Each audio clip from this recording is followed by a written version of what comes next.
नमो भगवते वासुदेवाय। ओम नमो भगवते वासुदेवाय।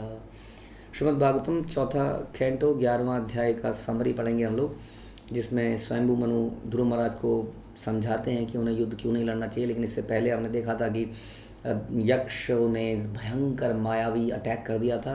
चारों तरफ से पहाड़, शेर, सांप, आंधी, तूफान, पत्थर, पेड़ ध्रुव महाराज के ऊपर अटैक कर गए थे। तभी वहाँ पर कुछ संत पुरुष आए, उन्होंने बोला तुम भगवान का मंत्र याद करो।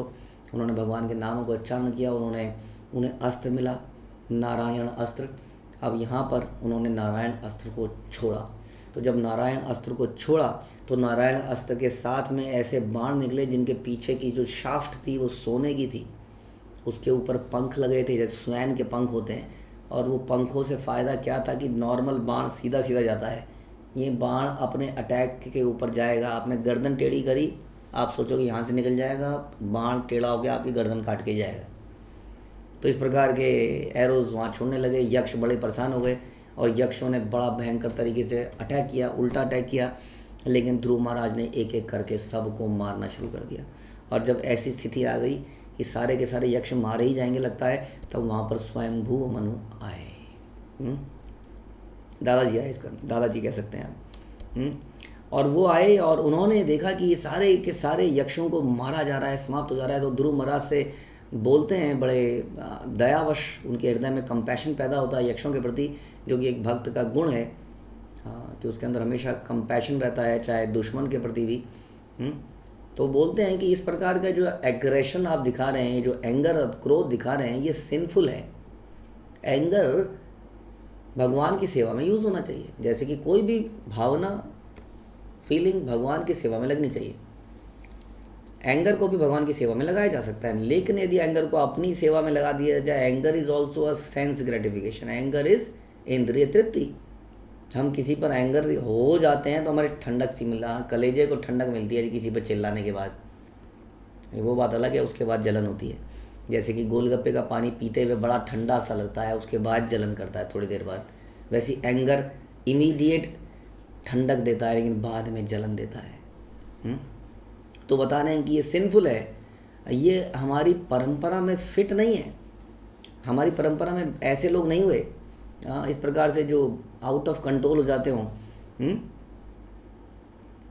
Killing many for one for affectionate. वो कह रहे हैं कि ये साबित हो चुका है कि आप अपने भाई से प्रेम करते हो। भाई, इसको और साबित करने का प्रयास मत करो। अपने प्रेम को इतना जाहिर करने की कोशिश मत करो कि पार्कों में जाकर चिपटने लग जाओ एक दूसरों से।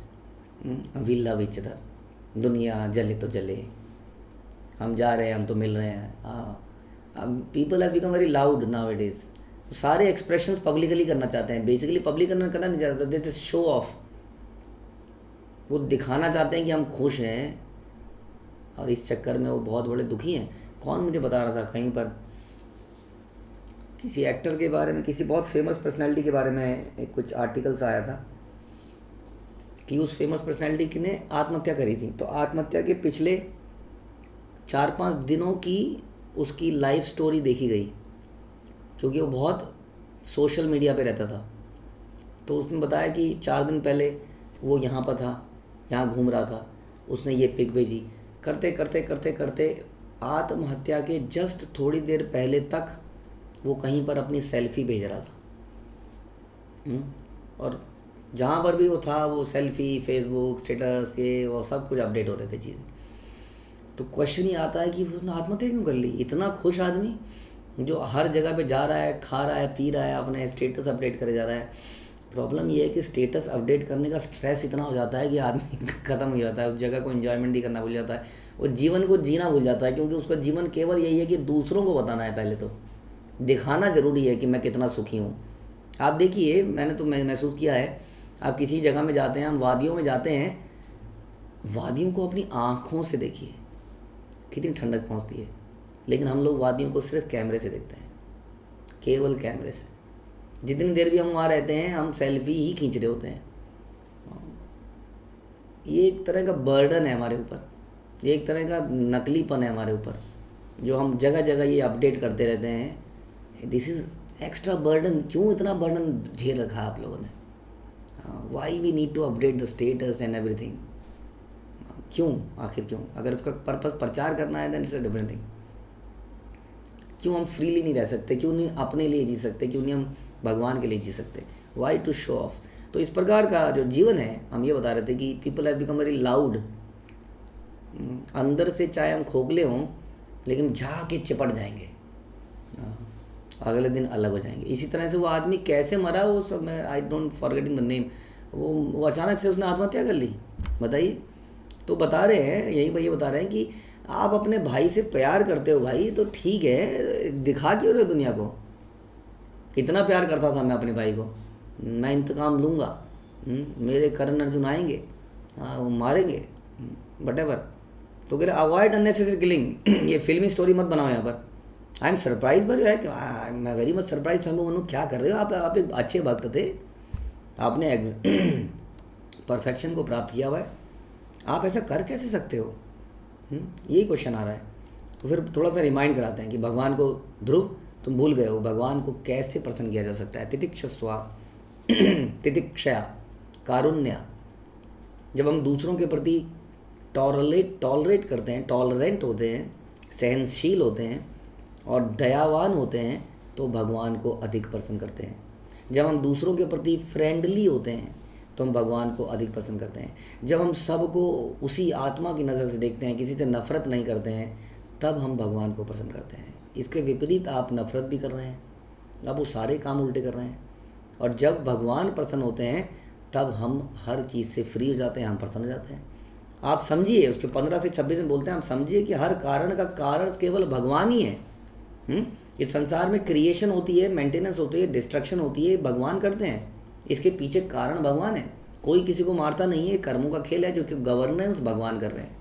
और भगवान जो है इनडायरेक्टली हर चीज़ के कॉज हैं।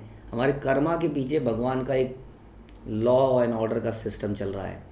भगवान की अचिंत्य शक्तियाँ काम कर रही हैं जिसके बारे में हम समझ नहीं सकते हैं। भगवान काल के रूप में हर किसी को समाप्त कर रहे हैं। फिर आप इतना परेशान क्यों हो रहे हो, इसने मार दिया, उसने मार दिया। इस प्रकार से वो कई सारा ज्ञान देते हैं और बताएं कि कोई भी व्यक्ति संसार में ऐसा नहीं है जो भगवान के प्लान को समझ पाए। हाँ, इवन हम अपने कर्मों की गति को नहीं समझ पाते। हाँ, गहना कर्मणा गति कहते हैं। It is very difficult to understand the intricacies of karma. हाँ, कि ये कर्मा मेरा कौन से जन्म का है, क्या हो रहा है, क्या नहीं हो रहा है, इतने जन्म इतने कर्मा की we can not understand this. हाँ, इसलिए आपको समझना पड़ेगा कि गोविंदम आदि पुरुषम तमम भजामि। आपको समझना पड़ेगा ईश्वरा परम कृष्णा सच्चिदानंद विग्रह अनादिरादिर गोविंदा सर्व कारण कारणम, कि he is the cause of all causes. एक भगवान जो है हर कारण के पीछे के कारण है। इस बात को क्यों भूल रहे हो? Why you are taking law in your hand? आप अपने हाथ में क्यों सारा निर्णय न्याय ले रहे हो कि मुझे ही सज़ा देनी है, मुझे ही डिसाइड करना है। तो इस प्रकार से वो भगवान के बारे में बताते हैं और फिर बोलते हैं कि आपको अपना ये गुस्सा इस प्रकार से त्याग देना चाहिए और भगवान के प्रति शरणागति कर देना चाहिए। हाँ, फिर याद दिलाते हैं कि तुम 5 साल की एज में तुमने इतनी तपस्या करके, इतना टॉलरेंट बनकर तुमने भगवान को प्राप्त किया था। अब दोबारा से उस भगवान का चिंतन करो। चिंतन करोगे तो तुम्हारा दिमाग ठीक होगा। शायद आपने रीडिंग हेयरिंग कम कर दी है, शायद अब मॉर्निंग में उठना बंद कर दिया है ना। हम सब लोगों ने मॉर्निंग साधना अपनी धीरे धीरे भक्ति में आ गई, क्योंकि हम लोग सीनियर बन गए हैं। सीनियर बनने के बाद सिन हमारे हृदय में आ जाते हैं अहंकार के, तो हम लोगों ने जल्दी उठना कम कर दिया है। हमारे छोटे छोटे बच्चे जल्दी उठ जाते हैं, गुरुकुल के साधना करते हैं, लेकिन बड़े बड़े बच्चे क्योंकि वो बड़े हो गए हैं उन्होंने जल्दी उठना बंद कर दिया है। ध्यानपूर्वक माला बंद कर दिया है कि माला के साथ में प्रभु जी बहुत सारे काम भी तो है, मोबाइल भी चल रहा है। तो कहीं ना कहीं हमने ये चीज़ें हम भूल गए हैं। वो याद दिला रहे हैं ध्रुव महाराज को भी, याद करो तुम पहले सवेरे जल्दी उठे थे प्रभु, याद करो प्रभु आप माला कितने अच्छे से करते थे। हमारे कई बच्चे बचपन में उनको अवार्ड देते थे। अब मुझे याद आता है कि हमने हमारे कुछ बच्चों को हमने अवार्ड दिया था बचपन में for good chanting, and now they are worst chanters. जो आदमी कभी अवार्ड लेता था गुड चैंटिंग का, वो आज चैंटिंग ठीक से नहीं कर रहा है। क्या हो जाता है हमें ये समय के साथ? ध्रुव महाराज को भी यही याद दिला रहे हैं। क्या हो जाता है कि हम सबके सामने हाथ जोड़ते थे, सबके सामने प्रणाम करते थे, अब हम झुक भी नहीं पा रहे हैं। क्या हो गया है हमको कि हम मंगला आरती छोड़ते जा रहे हैं? क्या हो गया हमको कि मॉर्निंग हमारा जपा रात तक घिसट के जाता है? क्या हो गया हमको कि हम लेक्चर कभी ध्यान से नहीं सुन रहे हैं? लेक्चर सुनते हुए किचन भी है, ऑफिस के काम भी है, मेल भी चेक हो रही है, साथ साथ मोबाइल में बहुत सारे व्हाट्सएप भी चेक हो रहा है, क्या हो गया हमको? यही कौन बता रहा है? ये मैं नहीं बता रहा हूँ, ये बता रहे हैं ध्रुव महाराज को स्वयंभू मनु। क्या हो गया तुम्हें? तुम वही ध्रुव हो। तो बताते हैं याद करो, उस पोजीशन को याद करोगे तो तुम्हारी साधना ठीक होगी, चेतना ठीक होगी, तब तुम इस एंगर को त्याग पाओगे। अभी मीनवाइल तुमने बहुत अपराध कर दिया है, तुमने कुबेर को भी नाराज कर दिया है इस प्रोसेस में। कुबेर शिव जी से कनेक्टेड है, तो तुमने शिव जी को भी नाराज कर दिया इस प्रोसेस में। हम सब ने भी बहुत सारे भक्तों को नाराज कर दिया है, क्योंकि हमारी चेतना अब करप्ट हो चुकी है। हमारी चेतना जो शुरुआत में प्योर थी, भक्ति में आने के बाद वो अच्छी होनी चाहिए थी, लेकिन भक्ति उठा अनर्थ। भक्ति में सम्मान प्रेम मिलने से हमारा दिमाग खराब हो गया है। हम भूल गए हैं कि हम दास दास दासानुदास हैं। ये बात स्वयंभू मनु को याद, स्वयंभू मनु ध्रुव महाराज को याद दिलाते। हरे कृष्णा। श्रील प्रभुपाद की जय। ग्रंथराज श्रीमद् भागवतम की जय।